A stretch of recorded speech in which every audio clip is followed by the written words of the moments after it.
वचन की ओर हम चलेंगे। सर्वशक्तिमान परमेश्वर को महिमा और आदर मिले। आप सभी प्रिय लोगों को प्रभु यीशु मसीह के पवित्र नाम से मसीही वंदना। सबको जय मसीह की। आज हमें मिलकर प्रभु की सम्मुख आने का अवसर प्रभु ने फिर से प्रदान की है। प्रकाशित वाक्य की अध्ययन के लिए प्रभु ने हमें एकत्रित किया है। हम लवोदिकी कलीसिया के बारे में सीख रहे थे। प्रकाशित वाक्य तीसरा अध्याय में से हमारे मनन चालू है, जो 7 कलीसियाओं के बारे में प्रभु यीशु मसीह ने बताया है, या 7 कलीसियाओं के बारे में प्रभु यीशु मसीह ने जो खत लिखा है, संदेश दिया है, उन बातों को हम देख रहे हैं। उसमें 7वां कलीसिया है लवोदिकी कलीसिया। और हमने देखा लवोदिकी ऐसे एकमात्र कलीसिया है जिसके बारे में प्रभु यीशु मसीह ने किसी भी भलाई की बात नहीं किया, परंतु उनको डांटा है, उल्लाहना दिया है और उनके लिए कई आज्ञाएं दी है। और सबसे ज्यादा खामी, सबसे ज्यादा कमियां इसी कलीसिया में हम पाते हैं। तो हम पिछले हफ्ता देख रहे थे कि लवोदिकी कलीसिया के हालात क्या है। उसमें हमने कई चीजों को सीखे हैं। यीशु मसीह कलीसिया से क्या कहते हैं, कलीसिया की क्या हाल है, तो उन बातों को हमने पिछले हफ्ता सीखे हैं। शायद आपको याद होंगे, है ना। और आखिरी में हमने देखा कि लवोदिकी कलीसिया असलियत में उनकी अवस्था क्या था, वो याद होंगे ना। परमेश्वर उनके बीच में नहीं था, इस बात के वो अनजान थे। जी हाँ। तो लवोदिकी कलीसिया की सबसे बड़ी कमी यह था कि प्रभु यीशु मसीह की उपस्थिति उनके बीच में नहीं था। प्रभु यीशु उनके बीच में से कब गए कुछ पता नहीं, क्यों गए पता नहीं। तो मसीह की अनुपस्थिति को वे पहचान नहीं पा रहे थे। तो ये सब बातें हमने पिछले हफ्ता देखा। उसमें हमने देखा था कि लवोदिकी कलीसिया एक क्रीड़ा मंडल के तौर पर, एक खेल कूद की संस्था के तौर पर जो है गिर चुकी थी, गिरावट आ गई थी उसमें। तो उस बात को हमने पिछले हफ्ता देखा है। ठीक है, आज हम उन बातों को थोड़ा सा और पढ़ने के लिए चाहेंगे। मतलब सबसे पहले उनके हालात के बारे में हम जो देखते हैं वो है जो अभी मैंने बताया, उस बात को ही दोहराता हूं। कलीसिया का सबसे बड़ी खासियत क्या है? प्रभु की उपस्थिति। प्रभु की उपस्थिति है। दुनिया में प्रभु के लोगों का सबसे बड़ी विशेषता, संसार के लोगों से हमें अलग करने वाली सबसे मुख्य बात क्या है? परमेश्वर की उपस्थिति है। हम कई बार पढ़ चुके हैं, फिर भी एक और बार हम उस वचन को पढ़ेंगे। निर्गमन 33 का 16। निर्गमन 33 का 16। പുറപ്പാട് 33:16।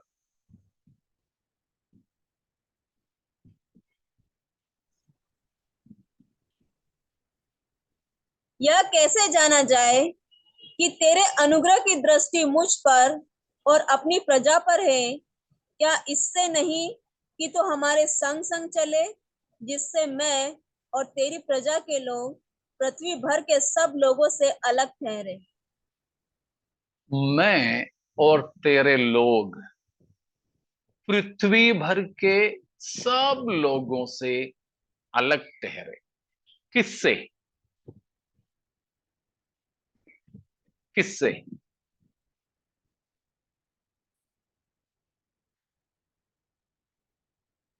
किस वजह से? प्रभु हमारे संग चले। हमारे संग। प्रभु हमारे संग चलने से, प्रभु हमारे साथ रहने से। तो ये है बात जो मैंने आपको कहा कि प्रभु के लोगों की सबसे बड़ी विशेषता, संसार के लोगों से हमें अलग करने वाले सबसे खास बात, हमारे साथ रहने वाला परमेश्वर की उपस्थिति है। Praise God.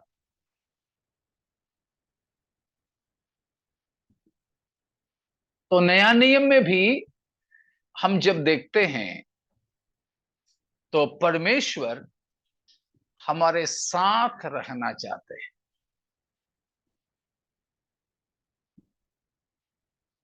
तो परमेश्वर अपने लोगों के साथ रहने के लिए चाहते हैं। प्रभु हमें देने वाला वायदा हमें मालूम है। पिछले दिनों में पिछले उपवास प्रार्थना में उस बात को हम पढ़े थे। दूसरा कुरिन्थियों 6 का 16वां वचन को पढ़िएगा।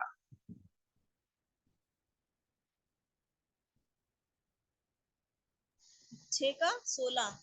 16।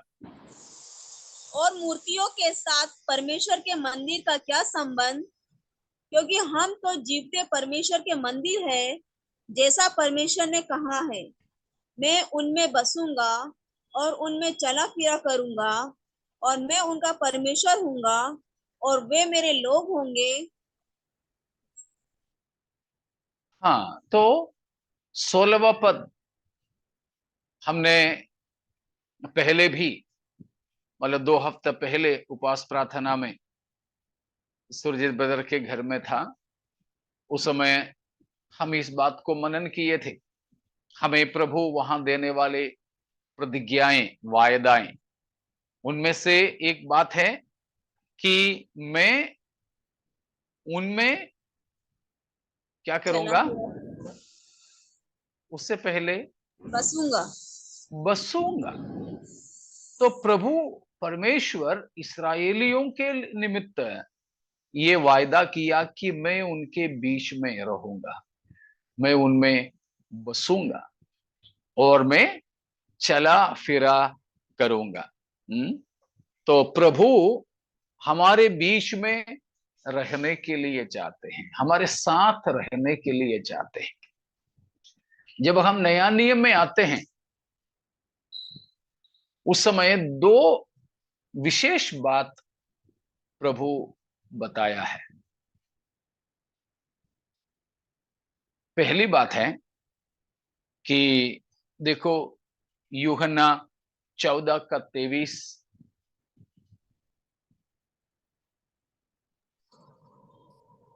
यीशु ने उसको उत्तर दिया, यदि कोई मुझसे प्रेम रखेगा तो वह मेरे वचन को मानेगा, और मेरा पिता उससे प्रेम रखेगा, और हम उसके पास आएंगे और उसके साथ वास करेंगे। साथ वास करेंगे। गॉड विद अस, प्रभु हमारे साथ रहेंगे। उसी सिलसिले में दो और वचन पढ़ने की जरूरत नहीं है, आपको मालूम है, यही बात को बताया है। मत्ती का ही सुसमाचार 1:22 वचन, हमें मालूम है यीशु मसीह का नाम इम्मानुएल, इम्मानुएल का मतलब भी हमें मालूम है ना, परमेश्वर हमारे साथ। परमेश्वर हमारे साथ। तो इम्मानुएल बनकर प्रभु हमारे साथ रहता है। वैसे ही मत्ती 28 की 20वां पद में भी हम उन्हीं बातों को पाते हैं कि प्रभु हमारे साथ, प्रभु ने वादा किया, देखो जगत के अंत तक मैं तुम्हारे सदैव मैं तुम्हारे साथ हूं। तो इन सभी भागों में, नया नियम में या पुराने नियम में भी ऐसे ही था, परमेश्वर अपने लोगों के साथ साथ रहते हैं। वही प्रभु है। अभी लवोदिकी कलीसिया में बोला कि मैं बाहर खड़ा होकर के खटखटा रहा। तो प्रभु हमारे साथ रहना चाहिए। दूसरी बात, दूसरा जो शब्द है वो है मत्ती 18:20, मत्ती 18:20।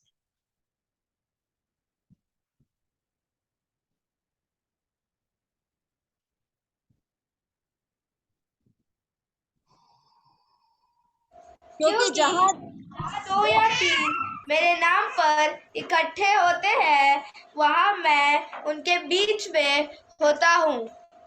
मैं उनके बीच में होता हूं।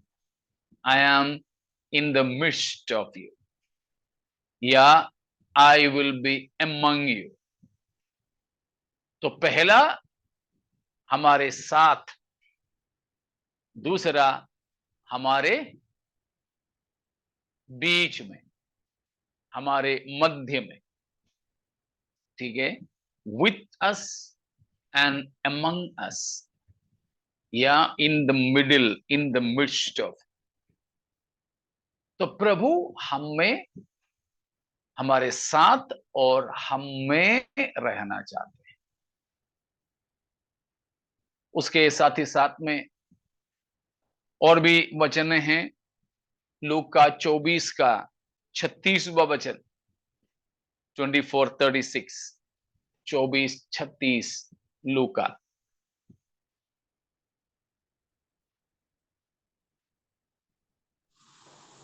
वे ये बातें कह ही रहे थे कि वह आप ही उनके बीच में आ खड़ा हुआ और उनसे कहा, तुम्हें शांति मिले। यीशु मसीह के जी उठने के बाद प्रभु यीशु अपने चेलों के बीच में आ खड़ा हुआ। तो प्रभु अपने लोगों के साथ रहते हैं, उनके बीच में रहते हैं। ठीक है, ये है प्रभु का हम मंदिर है उसका प्रमाण। अगर हमारे इकट्ठे होने में परमेश्वर हमारे साथ नहीं और परमेश्वर हमारे बीच में नहीं, तो हम क्या नहीं रहे? मंदिर, परमेश्वर के मंदिर नहीं रहे। परमेश्वर के मंदिर ना रहे, कलीसिया ना रहे। हम फिर कलीसिया नहीं है। तो ये है कलीसिया का सबसे बड़ी खासियत। कलीसिया में कितने लोग हैं उससे मतलब नहीं, पास्टर कौन है मतलब नहीं, कहाँ इकट्ठे होते हैं मतलब नहीं, उन किसी चीजों से कोई मतलब नहीं, परंतु इससे कि परमेश्वर हमारे साथ है या नहीं, परमेश्वर हमारे बीच में है या नहीं, इसी बात को हमें हमेशा देखना चाहिए। चाहे हम अकेले अकेले में रहें, या हम परिवार में रहें, या हम मंडली में रहें, यही सबसे खास तजुर्बा है, हम मसीही है या नहीं। पिछले हफ्ता एक कलीसिया में मैं मीटिंग के लिए गया, तो उन्होंने सिखाने के लिए दिया हुआ विषय था एक तंदुरुस्ती कलीसिया, एक तंदुरुस्त कलीसिया। एक कलीसिया में क्या होनी चाहिए? तंदुरुस्ती होना चाहिए, ए हेल्थी चर्च, एक आरोग्यवती कलीसिया। उसमें दो बातें या दो पहलू है। एक, हम निरोग हो, हमें क्या होना चाहिए, हमारे हालत क्या होना चाहिए? निरोग, निरोगी। निरोगी, मतलब कोई बीमारी नहीं होना चाहिए। दूसरी बात, हमें आरोग्यता होना चाहिए। हेल्थी चर्च और ए हेल्थी मसीही, एक तंदुरुस्ती मसीही या एक तंदुरुस्ती कलीसिया, दो बात उस पर है। एक, निरोग अवस्था, कोई बीमारी ना रहने की स्थिति। दूसरा, अष्टपुष्ट होने की स्थिति, हम आरोग्यवान रहें। कई लोगों को देखते हैं, वे आरोग्यवान तो है लेकिन बीमार है। अभी कल का न्यूज में, समाचार में आपने पढ़े होंगे, देखे सुने होंगे कि जर्मनी का एक बॉडी बिल्डर सोशल मीडिया में करीब करीब 9 लाख से भी अधिक लोग उनकी फॉलो करते थे। 30 साल का है, केवल 30 साल का, बहुत बढ़िया शरीर है उसका। तो जवान लोग सब तो उसी के पीछे थे, लेकिन कल वो खत्म हो गया अचानक से। आज उसके बारे में खबर आई, वो तो मसलमैन था, मांसपेशियां सब बढ़ा बढ़ा करके, लेकिन मसल्स में, मांसपेशियों में पाए जाने वाले किसी असाध्य बीमारी से वो ग्रसित था। उसकी वजह से उसको कई तकलीफें थी। पिछले 3 दिन से शरीर में, सिर में सब दर्द है करके बता रहा था। 2-3 दिन के अंदर खत्म हो गया वो जवान, आरोग्यवान, तंदुरुस्त था, आरोग्यवान था, लेकिन क्या था?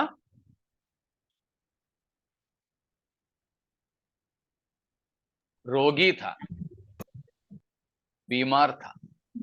तो इसीलिए वो दो बात मैंने कहा, हमको आरोग्यवान रहना है, साथ ही साथ हमें निरोग भी रहना है। तो ये दोनों चाहिए। तो उस प्रकार की एक आत्मिक अवस्था में सबसे खास बात यह है कि सबसे खास बात यह है कि परमेश्वर की उपस्थिति हमारे साथ। अगर वो नहीं तो बाकी कुछ भी हो, कितना भी बढ़िया महल हमें मिले, कितने भी ज्यादा लोग हमारे पास आए और कुछ भी हमारे जीवन में हो, लेकिन कोई मतलब नहीं। हमें चाहिए हमारे परमेश्वर की उपस्थिति हमारे साथ रहे, प्रभु की उपस्थिति। तो ये हैं सबसे खास बातें, परमेश्वर हमारे साथ और परमेश्वर हमारे बीच में। समझ में आया ना? परमेश्वर हमारे साथ और परमेश्वर हमारे बीच में। स्वर्ग में भी हम जब जाएंगे तो क्या है वहां पर?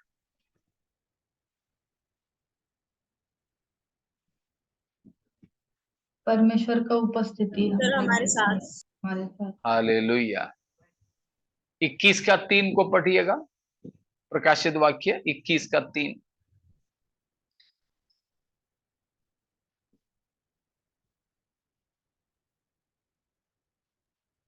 फिर मैंने सिंहासन में से किसी को ऊंचे शब्द से यह कहते हुए सुना, देख, परमेश्वर का डेरा मनुष्यों के बीच में है, वह उनके साथ डेरा करेगा और वे उसके लोग होंगे और परमेश्वर आप उनके साथ रहेगा और उनका परमेश्वर होगा।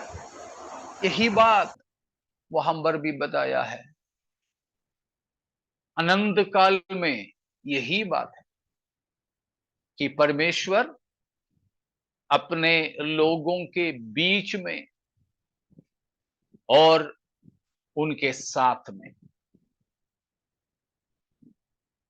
हमेशा यही बात है। जिधर भी आप देखो, हमारे परमेश्वर का स्थान अपने लोगों के बीच में है। पुराना नियम में भी वही। पुराना नियम में आपको मालूम है कि इस्राएल जब यात्रा करते थे, मतलब मरुस्थल की उनकी यात्रा में, परमेश्वर ने उनको यात्रा करने की विधि दिया था, तरीका बताया था,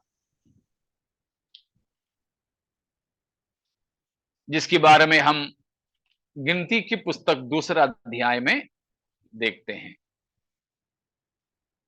गिनती की पुस्तक 2 अध्याय में उस चीज को हम देखते हैं।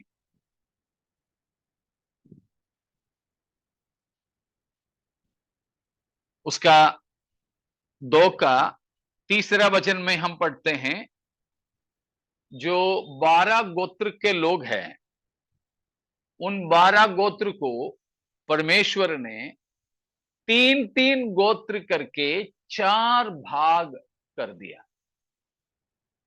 उसमें पहला है यहूदा के साथ में जुड़े हुए लोग। उनके बारे में 2 नहीं 3 वचन में लिखा हुआ है कि वे पूर्व की ओर छावनी करें।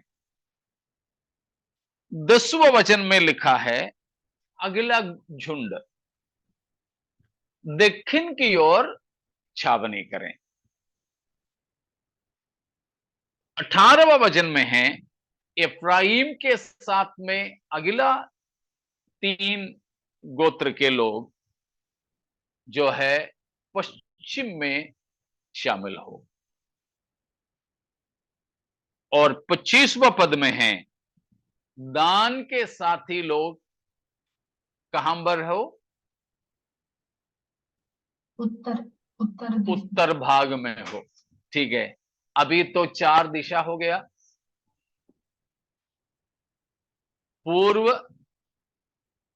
दक्षिण, पश्चिम और उत्तर। अब बीच में क्या है? परमेश्वर का वो साक्षी हाँ, बना परमेश्वर की साक्षी की पेटी, जिसको हिंदी में संदूक बोलते हैं, आर्क ऑफ द कवेनेंट। वो ही परमेश्वर की उपस्थिति माना जाता है।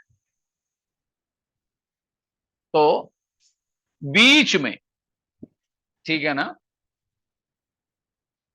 उनके बीच में वो उस पूरा अध्याय में पढ़ते हैं। उसका 17वां पद को पढ़ सकते हैं आप, 17वां पद को पढ़िए।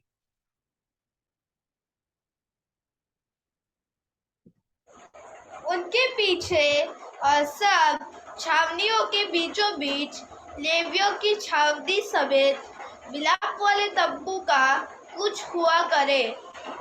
जिस क्रम से वे डेरे खड़े करें, उसी क्रम से वे अपने अपने स्थान पर अपने अपने झंडे के पास पास चले। देखा, चारों ओर 3-3 गोत्र और बीच में उनका मध्य में मिलाप वाला तंबू को लेकर लेवी लोग। मतलब कहीं पर भी आप देखो, परमेश्वर की उपस्थिति कहां है? परमेश्वर के लोगों के साथ और परमेश्वर के लोगों के बीच में है। हाँ, हमेशा। तो सबसे खास बात हमने यहां पर इस्राएलियों के रहने की समय हो या फिर उनकी यात्रा की समय हो, देखते हैं। वे छावनी डाल करके रहते थे, तब भी मिलाप वाला तंबू बीच में, चारों ओर 3-3 करके 12 गोत्र। वे अगर चलें तब भी आगे पीछे नहीं हो सकते थे। इसी तरह जैसे छावनी डाले हैं, वैसे ही चलते समय भी उन्हें रहना चाहिए था।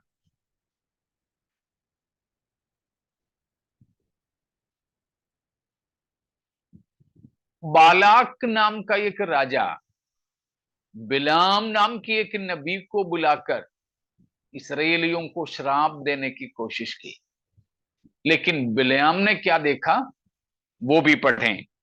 इसी पुस्तक गिनती 23 अध्याय, उसका 21वां पद। गिनतियों 23 का 21, 23-21।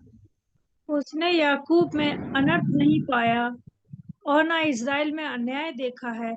उसका परमेश्वर यहोवा उसके संग है और उनमें राजा की सी ललकार होती है। हालेलुया। बिलाम भविष्यद्वक्ता या जादूगर है। वो भविष्यद्वक्ता बोलने से भी वो जादूगर था। उसने देखा और कहा कि उनके परमेश्वर यहोवा उनके संग है, उनके संग है, परमेश्वर उनके साथ। तो हर जगह पर हम ऐसे ही देखते हैं। अब हम प्रचारकों की भाषा भी इस्तेमाल करें तो ऐसे होते हैं, आसमां और जमीन के बीच में है प्रभु यीशु मसीह का स्थान। क्रूस पर जब मरा था, आसमां और जमीन के बीच, ईश्वर और इंसान के बीच में, दो डाकुओं के बीच में, ईसा पूर्व और ईसवी करके समय को दो टुकड़े करके बीच में यीशु मसीह आया। तो हर जगह हमारे प्रभु का स्थान बीच में है। तो हमेशा हमें परमेश्वर की जगह, परमेश्वर के स्थान सभी चीजों के बीच में ही देखा जा सकता है। चलिए प्रकाशित वाक्य में 4 अध्याय, उसका दूसरा पद को पढ़ेंगे, 4:2। तुरंत मैं आत्मा में आ गया और क्या देखता हूँ कि एक सिंहासन स्वर्ग में रखा है और उस सिंहासन पर कोई बैठा है। अब उसकी 4 पद। और उस सिंहासन के चारों ओर 24 सिंहासन है और इन सिंहासनों पर 24 प्राचीन श्वेत वस्त्र पहने हुए बैठे हैं और बस उनके सिरों बस पर बस बस बेटा, देखा दूसरा पद में सिंहासन पर बैठा हुआ परमेश्वर को हम देखते हैं। उस परमेश्वर की सिंहासन की चारों ओर क्या है? 24 सिंहासन। उन 24 सिंहासनों में 24 प्राचीन बैठे हुए हैं। तो देखा, चाहे स्वर्ग में या पृथ्वी पर, ठीक है, परमेश्वर का स्थान अपने लोगों के बीच में है, अपने लोगों के बीच में। हमने केरल में एक बड़े ताजुब की बात देखे हैं। बहुत से जगह पर सारे धर्मों के बीच में एक शांति बना रखने के लिए सर्वधर्म क्रियाएं होते हैं। कहीं वे लोग ऐसे कुछ मूर्तें रखते हैं, सभी धर्म के मूर्तों को रखते हैं, साथ में यीशु मसीह का भी मूर्त रखते हैं। लेकिन ऐसे कई जगह हमने देखा, अगर ऊपर नीचे कोई माला महल के तौर पर है, तो यीशु मसीह का जो मूर्त रखा होगा वो बीच में है। नीचे और कोई है किसी धर्म का, ऊपर दूसरा किसी धर्म, आजू बाजू में है तो भी यीशु मसीह का जो रखा होगा, शायद क्रूस रखा होगा, बीच में ही रहता है। जाने अनजाने में वे ऐसे ही रखते हैं। तो भी वो दृष्टांत लेकर भी हम लोग प्रचार में बोलते हैं कि देखो, आप जाने अनजाने रखा है तो भी यीशु का जगह बीच में होता है। लेकिन यहां पर हम देखते हैं कि वो यीशु मसीह अभी कहां है?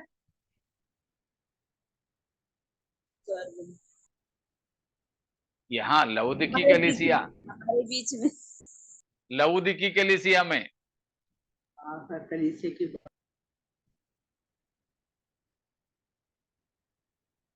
बीच में है, बगल में है, ऊपर है, नीचे है? लवोदिकिया के बाहर है।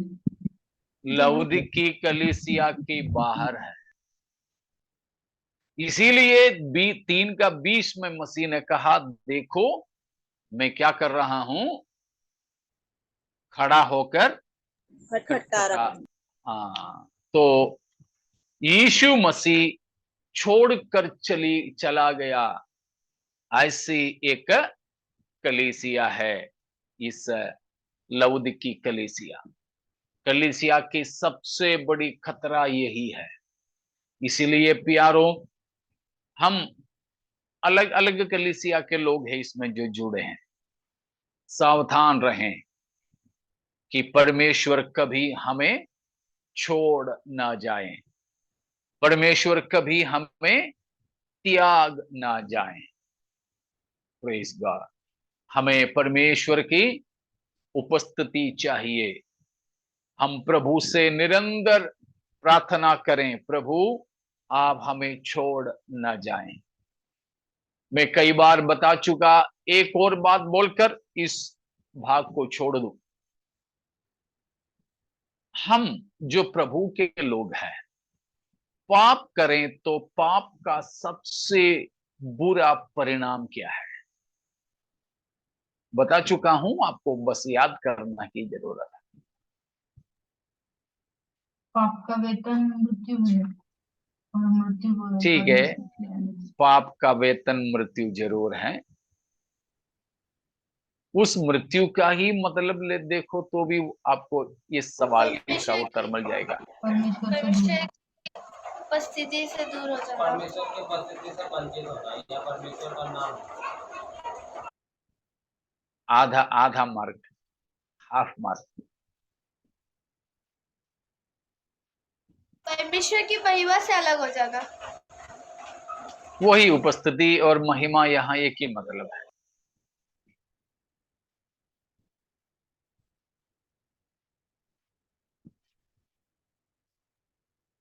पाप हमारे विवेक ये कर देता है कि समझ बंद कर देता है कि हम कुछ गलत हो रहे हैं। ठीक है, परमेश्वर की शक्ति की तेज से दूर हो जाना। वही उपस्थिति है बेटा। वो भी उपस्थिति का ही एक दूसरी परिभाषा में बताया है। बढ़िया, आपने उस वचन को निकाला है। बात अर्थ यही है, लेकिन उसका दो पहलू है। मैं बहुत बार बताया, मैं दोहरा रहा हूं। पहला यह है, जैसे आप लोगों ने बोला, सच में पाप करता क्या है? पाप करता ही क्या है?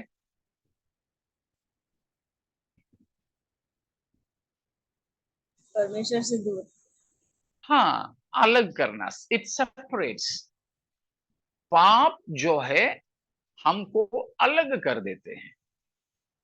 अश्विनी सिस्टर जो बताई, पाप की वेतन मजदूरी मृत्यु है। मृत्यु भी क्या है? अलग होना। मृत्यु का मतलब भी अलग होना है।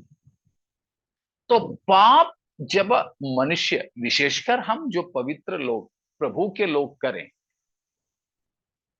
तो ये बात है कि परमेश्वर हमें अपने उपस्थिति से त्याग देते हैं। वो है भजन 51 का 11वां वचन में हम कई बार पढ़ चुके कि दाऊद ने पाप करने के बाद प्रार्थना किया कि परमेश्वर मुझे अपने उपस्थिति से त्याग ना दे। ठीक है, तो पहला परिणाम पाप का यह है कि परमेश्वर की उपस्थिति से हम त्याग दिए जाएंगे। और पाप का दूसरा परिणाम मतलब वही है, लेकिन परमेश्वर हमको त्यागना ही नहीं, हमारे बीच में से परमेश्वर की उपस्थिति वापस ले लिया जाएगा। Withdrawal of God's presence from us, and we will be cast out from his presence, and God will depart from us. परमेश्वर हमारे बीच में से चला जाएगा, हमको परमेश्वर की उपस्थिति से त्याग देंगे। ये दो है पाप का सबसे खतरनाक परिणाम।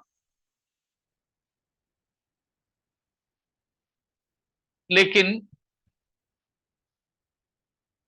मैं आपसे ये जानना चाहूंगा, हमको ये डर कभी रहता है?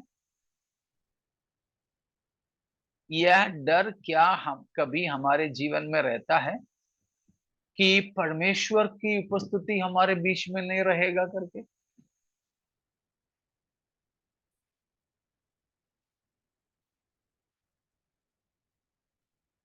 तो इसका सब लोग मेरे साथ है ना? अभी बाइबल मत पढ़ना, ठीक है, ध्यान दीजिए।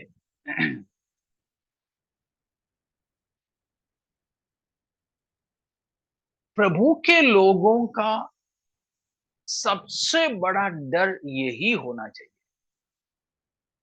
कि परमेश्वर की उपस्थिति हमारे बीच में से चला न जाए और हम प्रभु की उपस्थिति से त्याग दिए न जाए। मैं आपको बताऊंगा, ये दो डर हमारे अंदर हमेशा भरा रहे। ये दो डर हमारे अंदर निरंतर बने रहे और किसी भी डर हमें चाहिए नहीं। नरक से भी मत डरिए, परंतु इस बात से डरे, ऐसा ना हो कहीं प्रभु हमें छोड़कर चला जाए। Praise God. जब से परमेश्वर ने मुझे ये बात सिखाया, तब से मुझे बाकी सब डर दूर हो गया। यही मैं डरता हूं, कहीं प्रभु मुझे अपनी उपस्थिति से त्याग न दे, कहीं परमेश्वर हमारे बीच में से चला न जाए।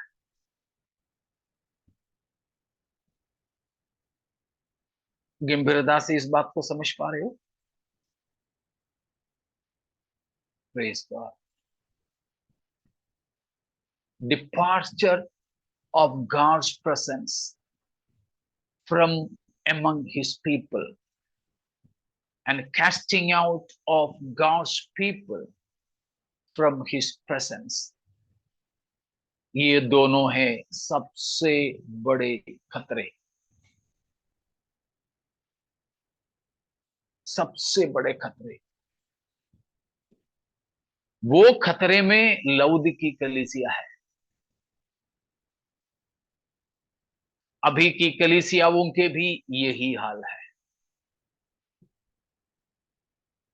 प्यारों, ऐसे कभी ना होने पाए। इतना समझ में आए? इतने में कोई शक है तो पूछिएगा। तो लौदीकी कलीसिया के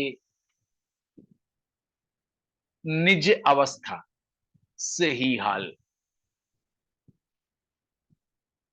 पहला और सबसे खास, यीशु मसीह की उपस्थिति के बिना एक खेल कूद के झुंड की तरह वे बन गए थे। हम कभी ऐसे न होने पाए। ठीक है, तो उस कलीसिया की दूसरी स्थिति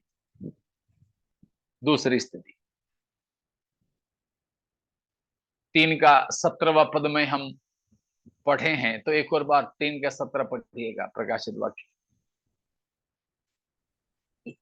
तू कहता है कि मैं धनी हूँ और धनवान हो गया हूँ और मुझे किसी वस्तु की घटी नहीं, और यह नहीं जानता कि तू अभागा और तुच्छ और कंगाल और अंधा और नंगा है। यीशु मसीह लौदीकी कलीसिया के सही हालात उन्हें बता रहे हैं। लौदीकी कलीसिया के सामने प्रभु यीशु मसीह एक आईना पकड़ा है, एक मिरर, एक आईना दिखा रहा है। देख, तेरा असली हालात ये है। उसमें क्या क्या बताया है? तू अभागा है। तो पहले हमने देखा मसीह रहित अवस्था। अभी दूसरी बात, लौदीकी कलीसिया की हालात है अभागा। क्या है अभागा का मतलब? अभागा, डिस्ट्रेस्ड, मिसरेबल, हार्डशिप, अफ्लिक्शन जैसी स्थिति है। एक अभागा मनुष्य बिल्कुल आनंदित नहीं हो सकता है। वो चिल्लाता है, रोमियो 7:24 में हम उस चिल्लाहट को सुनते हैं। रोमियो 7:24। मैं कैसा अभागा मनुष्य हूँ, मुझे इस मृत्यु की देह से कौन छुड़ाएगा। पौलुस यहां पर चिल्ला करके, रो रो करके कहता है, मैं कैसा अभागा मनुष्य,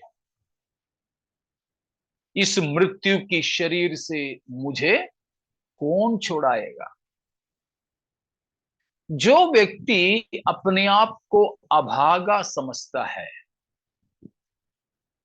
वह खुशी नहीं मना सकता है। वो चिल्लाएगा, वो रोएगा, मदद के लिए रोता रहेगा। वो है यहां पर जो बताया है, हेटफुल, बिल्कुल घृणित अवस्था में रहेगा। वो है अभागा, अभागा। पौलुस के बारे में उस रोमियो 7:24 वचन के अर्थ शायद आपने सुने होंगे पहले कभी। उन दिनों में ऐसा एक प्रथा होता था, किसी को अगर दंड देना है, मानो मृत्यु दंड दे रहे हैं। हमारे इधर तो, हमारे भारत में तो फांसी की सजा देते, किसी किसी विदेशों में सिर काट लेते हैं तलवार से, और कहीं गोली मारते हैं, और किसी देश में जहर इंजेक्शन के द्वारा सुई लगाते हैं, जहर शरीर में सुई के द्वारा, तो थोड़े धीरे धीरे धीरे धीरे मर जाता है। कोई दर्द वगैरह महसूस नहीं होता, बस सुई लगाने का दर्द ही हुआ है, बाकी मर जाता है। तो इस प्रकार अलग अलग तरीके होते हैं। लेकिन उन दिनों में एक ऐसे तरीका था कि किसी लाश के साथ जिंदा मनुष्य को मुंह और मुंह मिला करके बांध देते थे। कोई मरा हुआ मनुष्य का लाश, डेड बॉडी को पीठ के बल लिटाएंगे, और जिस आदमी को दंड दिया है, जिसको मारना है, उसको इस लाश के ऊपर मुंह की बल लिटाएंगे। तो लाश पीठ की बल, मुंह ऊपर, और जिस आदमी जिंदा है जिसको मारना है उसको उल्टा इसी लाश के ऊपर लिटाएंगे। लाश का मुंह और ये जिंदा इंसान का मुंह एक साथ, दोनों का नाक एक साथ फेस टू फेस करके बांधते। उनको मारना पीटना कुछ नहीं करेंगे, बस लाश के ऊपर इसको लिटाकर दोनों को एक साथ बांधते थे। और ये लाश धीरे धीरे सड़ जाता है। वो सड़ा लाश के साथ ये जिंदा आदमी भी बंधा रहता है। हमें मालूम है ऐसे रखने से एक दिन में ये आदमी थोड़ी मरेगा, 2 दिन में थोड़ी मरेगा। पानी नहीं, खाना नहीं, साथ में कोई नहीं। थोड़ा सोच करके देखो, अकेला एक लाश के साथ बैठना पड़े तो कितना दिक्कत होगा। मुझे याद है 1992 में, 1992 में जब मैं पास्टरी सेवकाई शुरू किया था, 2-3 महीने के बाद हमारी कलीसिया के एक परिवार का रिश्तेदार नागपुर में मर गया। जवान लड़का, 20 साल का। नागपुर में कोई नहीं था उसका, हम लोगों को पता चला, हम लोग झांसी से, यूपी झांसी से नागपुर पहुंचे और लिखा पढ़ी सब करके उनका डेड बॉडी ट्रेन में जहां सामान रखते हैं वो लगेज वान में रखकर केरल लेकर गए।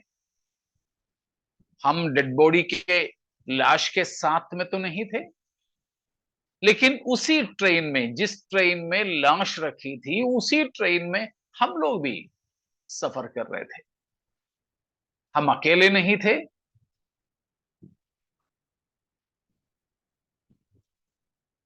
हम ही लोग, एक पास्टर और उनके परिवार, वो लोग, हम लोग सब एक साथ में थे और ट्रेन में पूरे लोग थे।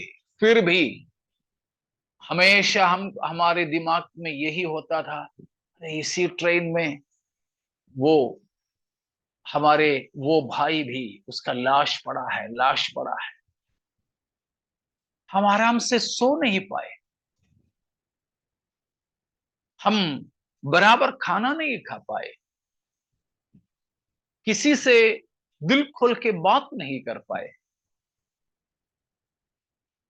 लाश साथ में नहीं तो भी उसी गाड़ी में है, वो हमें बहुत दुखी बनाया। अगर ऐसे हैं तो सोच लीजिए, एक श्मशान घाट में मरा हुआ एक आदमी की लाश के साथ एक जिंदा आदमी को अकेले में बांध कर छोड़ दिया जाए। वो लाश जैसे जैसे सड़ जाता है, वैसे वैसे इसका दुर्गंध और उसका पानी मुंह की बल है, तो इसी के अंदर ये सब, वो जिंदा आदमी लाश के साथ बंध कर जिस हालात से गुजरेगा, उस हालात का मतलब है अभागा स्थिति। एक शब्द दूसरा नहीं है हमें समझाने के लिए। समझ में आ रहा है ना? जरा अंदाजा लगा लो, ऐसा स्थिति उस आदमी का क्या हाल होगा। चिल्लाएगा ना, डर से चिल्लाएगा। इसलिए पौलुस उस बात को समझ करके बोल रहा है, मुझ पर हाय, इस मरणहार शरीर से मुझे कौन छुड़ाएगा। अभागापन यह है।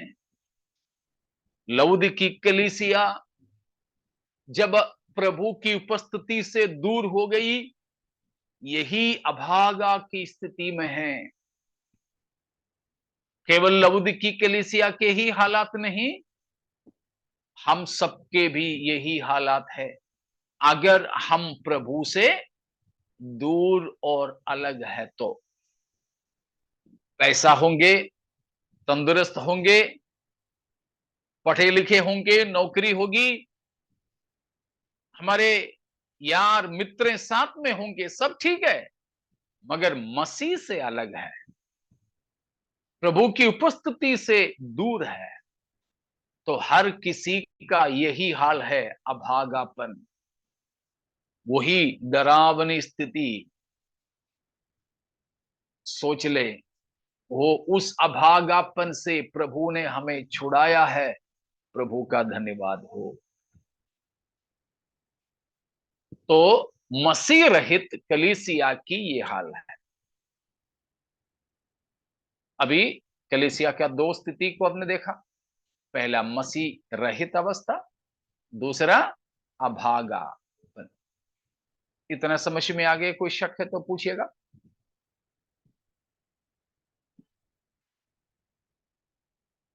नहीं, ठीक है। तो तीसरी बात उसी 17वां वचन में लिखा है, तू कौन है? अभागा और तुच्छ। तुच्छ है। तेरा क्या हाल है लउदीकी कलीसिया? तू तुच्छ है, ठीक है। पिटिएबल, पिट्टी, पिटिएबल, मिसरेबल। क्या है ये तुच्छ का मतलब?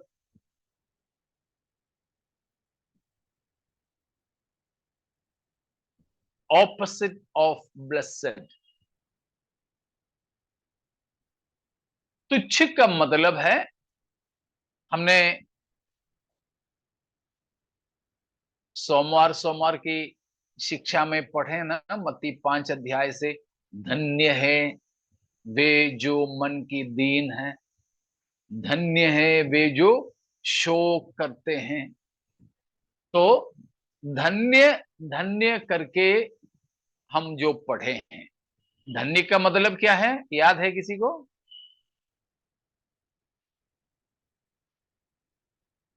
रोहन को याद है? धन्य का आनंद। मतलब नहीं, आनंद। आनंद। हाँ, आनंद।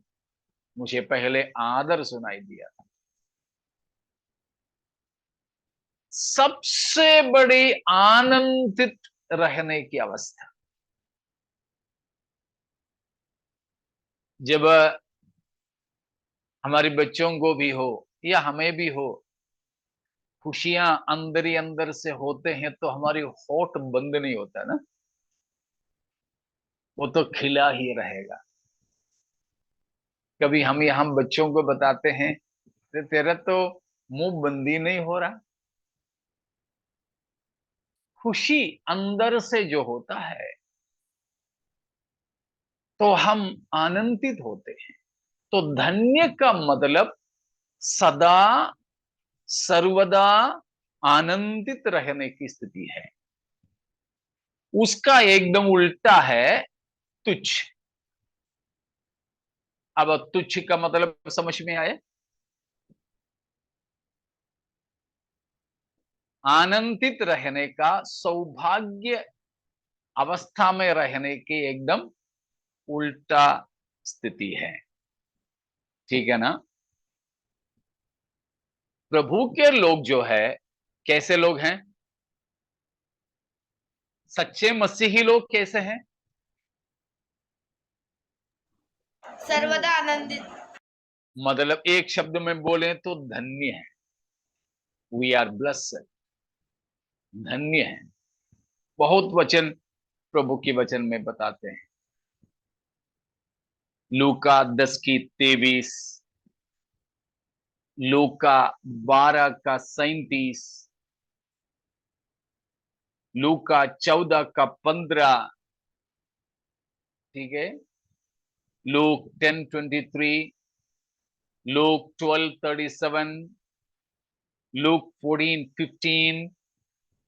तो ऐसे बहुत से वचन हैं जो कहते हैं प्रभु के लोग, मसीही लोग कौन है? धन्य है, धन्य है। लेकिन यीशु मसीह हमारे बीच में नहीं, तो एकदम उल्टा। हम धन्य रहने का कारण यह नहीं कि हमारे जेब पैसों से भरा है। धन्य रहने का कारण यह नहीं हमारे पास में बड़े चौड़ा और बढ़िया मकान है, बंगला है, गाड़ी है ना, ये कुछ नहीं। हम आनंदित रहने की स्थिति बस प्रभु की उपस्थिति में है। लेकिन वो आनंद का मूल प्रभु ही नहीं रहा, तो फिर हमारे हालात पहुंच जाएगी तुच्छ अवस्था में। बहुत ही क्या बोलते हैं,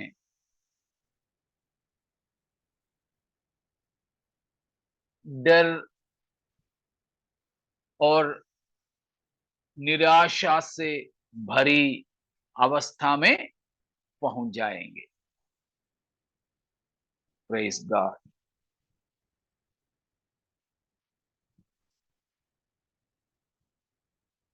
तो तुच्छ और अभागा लगभग एक जैसा ही शब्द है, लगभग एक जैसा ही उसका मतलब है। पहला कुरिन्थी 15:19 भी देख लीजिए, उधर भी पौलुस उस बात को बताता है। पहला कुरिन्थियों 15:19, 15:19।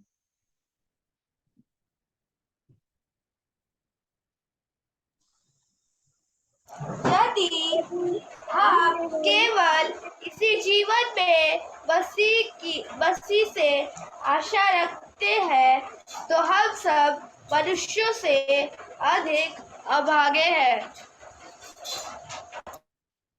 तो इधर अभागा और तुच्छ लगभग एक ही मतलब में बताया है। तो मसीह रहित होकर के कलीसिया इसी तुच्छ और अभागे स्थिति में पहुंच जाते हैं। ठीक है, कलीसिया की, लउदिकी कलीसिया की तीसरी अवस्था। चौथी अवस्था क्या बताया है 3:17 में आगे? कंगाल। तुच्छ, अभागा और उसके बाद तीसरा है कंगाल, पुअर। वो पॉवर्टी या ये कंगालपन के बारे में हमने मत्ती 5 का तीसरा पद जब पहाड़ी उपदेश पढ़े थे, मनन किए थे। इसलिए बस इतना बोल करके मैं छोड़ दूं। प्रतिदिन की रोटी के लिए भी तरसने वाली स्थिति, जीवन के सबसे जरूरी चीजें भी पास में नहीं होने की स्थिति। हमारे पास कुछ भी नहीं, हमारी मदद के लिए भी कोई नहीं, और हम इस हाल में भी नहीं कि कोई हमारी मदद कर सके। तो ये है poverty, not having the necessary things even for daily needs, even for survival. अस्तित्व के लिए भी जो जरूरी है वो पास में नहीं होना। समझ में आ रहा ना? कंगाल, पानी खाना नहीं तो भी चलेगा, थोड़ा पानी मिल जाए, नहीं है।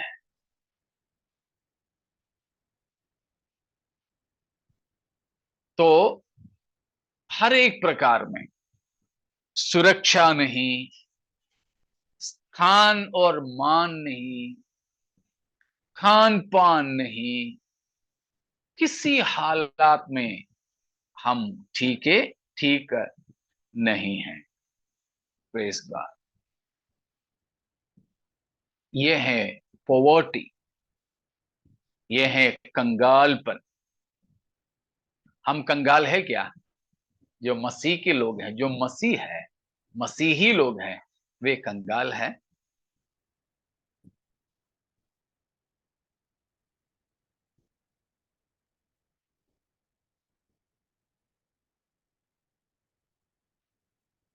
क्या बोले, है ना? हाँ बोले कि ना बोले? नहीं है। नहीं है। क्यों नहीं है? क्योंकि हमारा परमेश्वर धनी है, इसलिए हम भी धनी हमारे हैं। साथ है। हाँ, हमारे धनवान होने की स्थिति पैसों से नहीं, सुंदरता से नहीं, ताकत से नहीं, पढ़ाई, नौकरी, गाड़ी, घोड़ों से नहीं, लेकिन हम धनी हैं। कैसे? यीशु मसीह हमारा धन है, परमेश्वर हमारी दौलत है, हमें और कुछ नहीं चाहिए, बस हमारे प्रभु। हम क्यों धनी हैं? क्योंकि परमेश्वर हमारा है, परमेश्वर हमारे हैं, हम परमेश्वर को पाए हैं और परमेश्वर ने हमको पाए हैं। हमने परमेश्वर को पाया और परमेश्वर ने हमको भी। बस अगर परमेश्वर हमको ले लिया तो फिर हालेलुया, परमेश्वर हमारा निज भाग ठहरा। Praise God.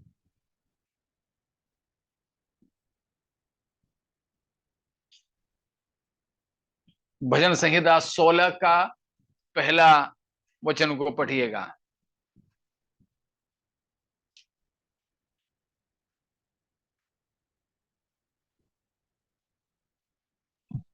हे ईश्वर, मेरी रक्षा कर, क्योंकि मैं तेरा ही शरणागत हूँ। हाँ, अगला। मैंने परमेश्वर से कहा, तू ही मेरा प्रभु है, तेरे सिवाय मेरी भलाई कहीं नहीं। Praise God.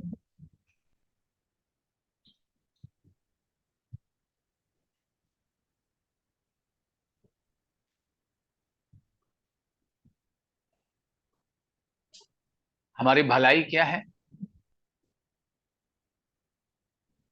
मैंने परमेश्वर से कहा, क्या कहा? तू ही मेरा प्रभु है। हाँ, और तेरे सिवाय मेरी भलाई कहीं नहीं। Praise God. तो हमारी भलाई परमेश्वर है। तो हम धनी होने का कारण हमने परमेश्वर को पाए और परमेश्वर ने हमको पाए।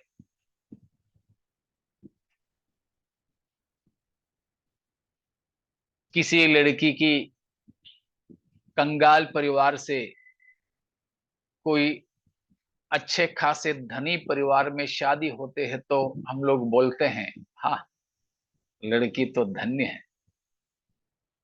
वो बच गए। क्यों?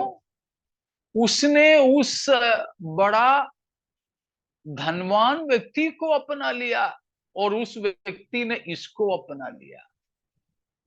परमेश्वर ने हमको अपनाया, हमने परमेश्वर को पाया। दूसरी बात, प्रभु ने एक बड़ी कीमत देकर हमें खरीद लिया है। हमारे लिए एक बहुत बड़ी कीमत चुकाया गया है।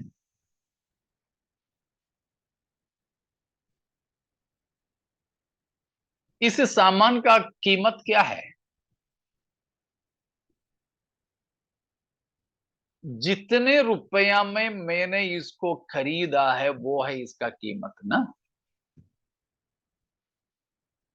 तो हमको प्रभु ने कितने में खरीदा?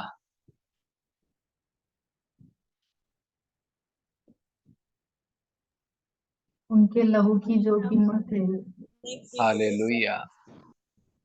मसीह के लहू से हमें खरीदा, तो मसीह के लहू की कीमत। और लहू, उसकी कीमत हम कैसे जान सकें? ऐसे कि उस लहू से क्या क्या किया जा सकेगा, उस लहू से किस किस को खरीदा जा सकता है।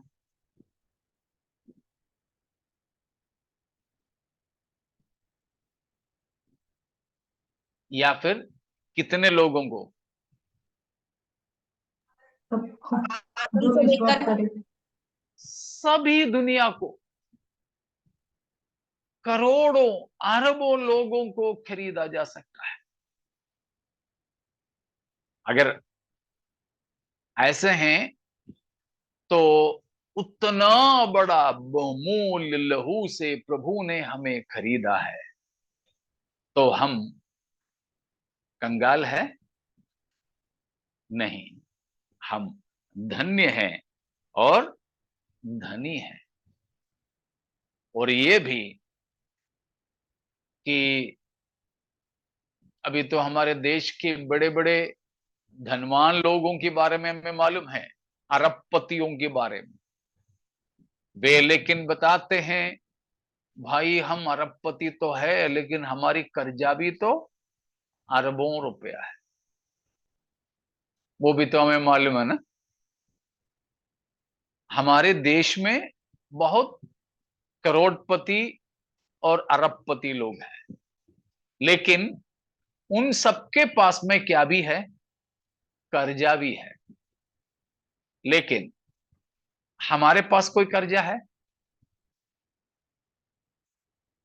नहीं, हमारे सभी कर्जा प्रभु ने चुका दिया। भले ही हमारे पास में कोई पूंजी नहीं, लेकिन कर्जा नहीं तो भी तो हम बड़े धनवान हैं ना। हमारे पास ज्यादा कुछ पैसा नहीं है, लेकिन किसी का कोई कर्जा नहीं है हमारे ऊपर। वो ही बड़ा धन्य अनुभव है। तो प्रभु ने हमको अपने लहू से खरीदा। प्रभु ने हमारे सारे कर्जा को चुका दिया और स्वर्ग का संगी वारिस बनाया। संगी वारिस बनाया, मतलब परमेश्वर का ही हम वारिस हैं। रोमियो 8 का 17वां पद में लिखा है, हम संतान हैं तो वारिस भी है, परमेश्वर के वारिस और यीशु मसीह के संगी वारिस। तो ये बड़े अनुभव हमको कंगालपन से धनी बना देते हैं, लेकिन सबके लिए वजह केवल यीशु मसीह है। वो मसीह अगर हमसे दूर हुआ तो उसका मतलब हम कंगाल बन जाते हैं। तो उस अवस्था में लवोदिकी कलीसिया के समान हम कभी न बन जाए, उसके लिए अपने जीवनों को हम समर्पित करें।